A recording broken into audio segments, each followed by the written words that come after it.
All right, lesson 2.3 are quick graphs of linear equations. Just as a real quick, let's take a look at, if you remember back in lesson 1, when we were given an equation, y equals 2x plus 1, the way we graphed this was we actually made a t-chart.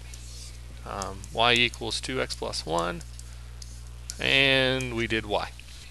And remember that when you're looking at these functions, this should give us a straight line. Now, depending on what information you give, it may be a flat, it may be a horizontal line, it may be a vertical line, it may be slanted line up, maybe slanted line down. Some other things to take into consideration are, let me rephrase that. Basically, whenever you're looking for to graph an equation, and if you can't remember any of these shortcut techniques, then it is this is a method that you can always use no matter what your function is. So you can always plug in one of the variables and solve for the other one. So for example, typically I would do at least probably 4.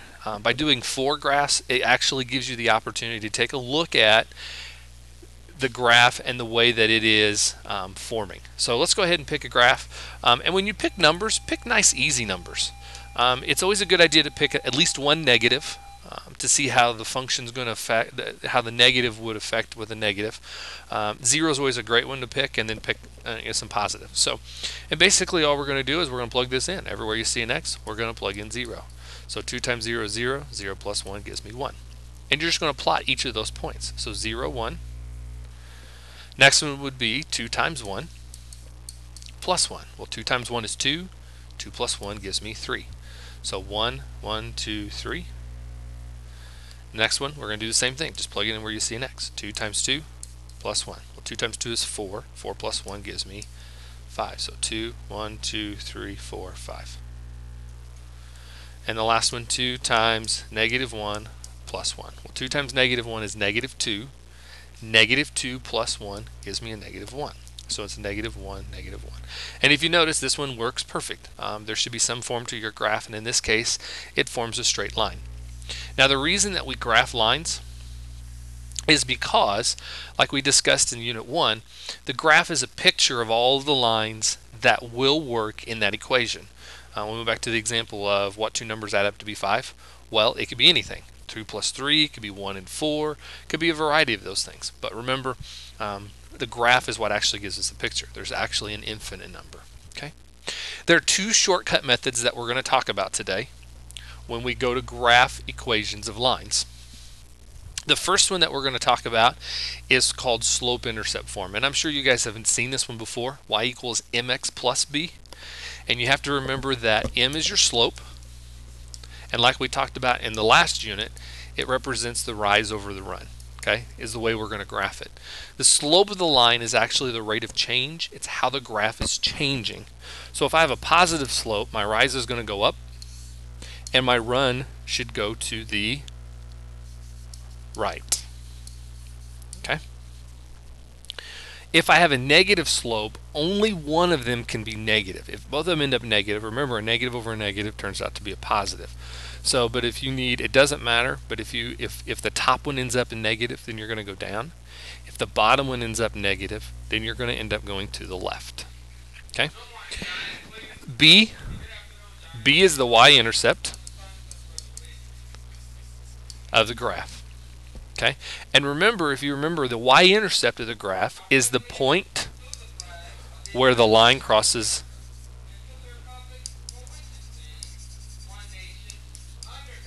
the x or the y-axis. Okay? So if we go back to this example, this point right here would be our y-intercept. That's the point that the graph is crossing the y-axis. Okay? So then the x and y just in the equation just represent all of the different combinations that we can come up with when we're graphing these. Okay. All right, so if you printed out the note sheet, these might be a little easier to read on the note sheet.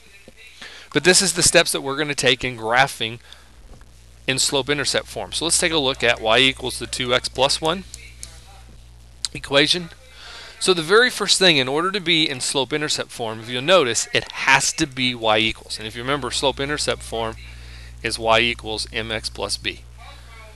So if you just remember that it has to be in y equals. Once you have it in y equals, then you're going to identify a couple of things. You basically have to pull out your m, and you have to pull out your b. Well, step b tells you that you need to identify the y-intercept, which in this case is the b.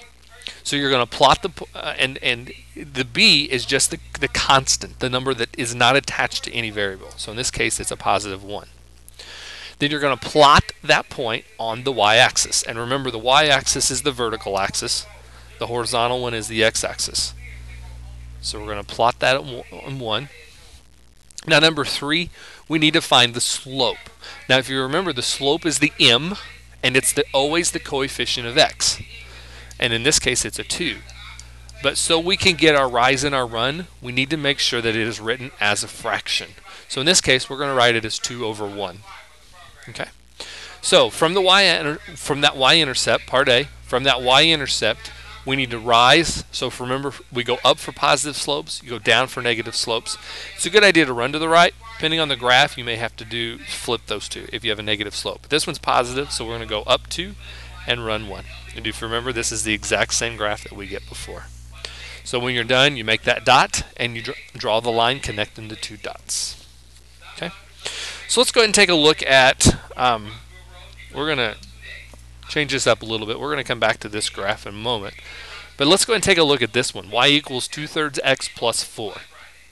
So go ahead and pause the video right now, and I want you to identify the slope and the y-intercept. So pause the video and identify what the slope and the y-intercept is. Alright, so if you remember, the slope was always the number in front of the x. Our y-intercept is the constant. In other words, it's the number all by itself. In this case, it's the 4. Okay. So remember, the first thing that we have to plot is we have to plot that y-intercept. Remember, the vertical line is the y, the horizontal line is the x. So 1, 2, 3, 4. And then our rise is 2 and our run is 3. So in this case, I got to rise 2 and run 3. 1, 2, 3. And there's our graph. Okay. And that's it. All there is to graphing on slope-intercept. So let's go back and look at this one. Since we've already graphed this one, I'm going to change this so we get some practice with negative numbers. So let's go ahead and graph y equals negative 2/5 x minus 1. And so go ahead right now and find what the slope and the y-intercept is.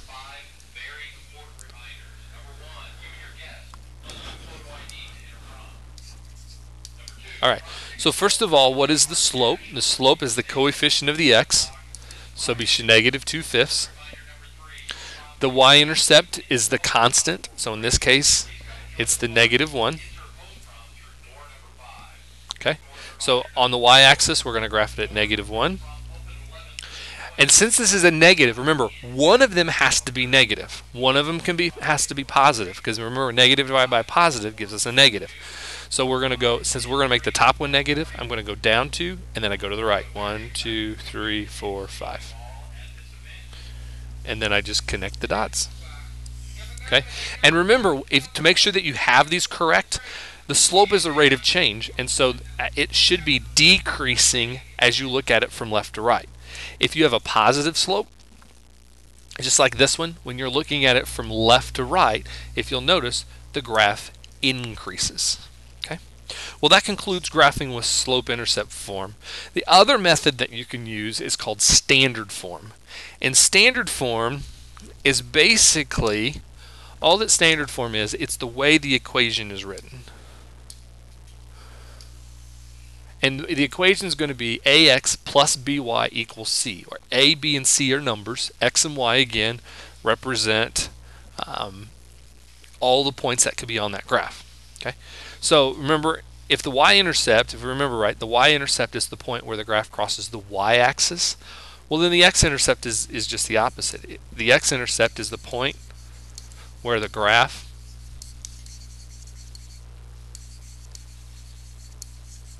crosses the x-axis. Okay? Alright, so let's take a look at this.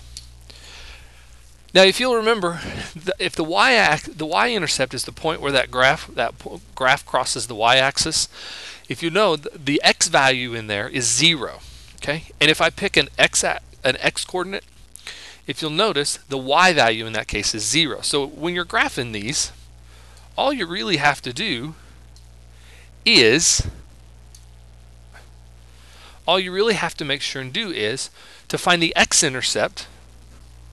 So if I want the x-intercept, all I'm going to do is I'm going to make y equals 0 and plug it in. So 3x plus 3 times 0 equals 12. Well, 3 times 0 is 0.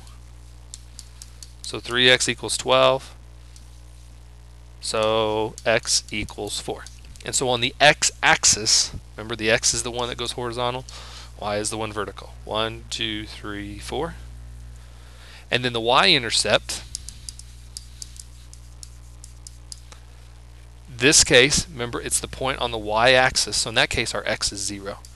So x equals 0, so 3 times 0 plus 3y equals 12. 3 times 0 is 0, 0 plus 3y gives us 3y plus equals 12. So y equals 4. 1, 2, 3, 4. And there's your graph. Okay. Now, a shorter, easier cut, or a shorter, easier method might be if you could simply, since I'm looking for the x, cover up the y. 3x equals 12. Okay? And then when you're looking for the y, you do the exact same thing. 3y equals 12. Okay? So let's go ahead and do another example. And let's try just the cover-up method. Okay? So we're going to graph 5x plus 3y equals 15. And so easiest way when it's in standard form is, first of all, can I do intercepts? So let's go ahead and cover up one of the variables. So if I cover up the y, I get 5x equals 15. So x equals 3. So on the x-axis, remember x, y, 1, 2, 3. And then to get the other graph, I'm going to cover up the x. So I find out that 3y equals 15. Divide by 3, y is 5. 1, 2, 3, 4, 5. And then connect the dots. Okay. All right, so go ahead and pause the video and go ahead and try the last graph. Graph 2x minus 6y equals -6. All right, so let's go ahead and take a look at this one. It doesn't matter really which order you do it in. So if you decide, hey, I want to cover up the x first, I just get -6y equals -6. So y equals 1. So on the y-axis, I'm going to go 1. And then, so I've covered up the y, so now let's cover up the x. So 2x equals -6, x equals -3. 1, 2, 3. And there's your graph. Okay. So that concludes everything in lesson 2.3. Just as a quick recap, so remember, when you're given the formula y equals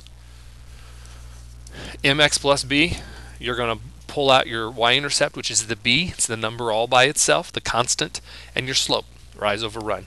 And if you're given it in standard form, you can certainly solve it for y, just like we did back in chapter 1, where you solve it for y, do the slope, do the y-intercept. But another method is, and it does work occasionally, is to cover up one of the variables and set them equal, and then cover up the second variable and solve for the one that's left over. Okay, all right, good luck.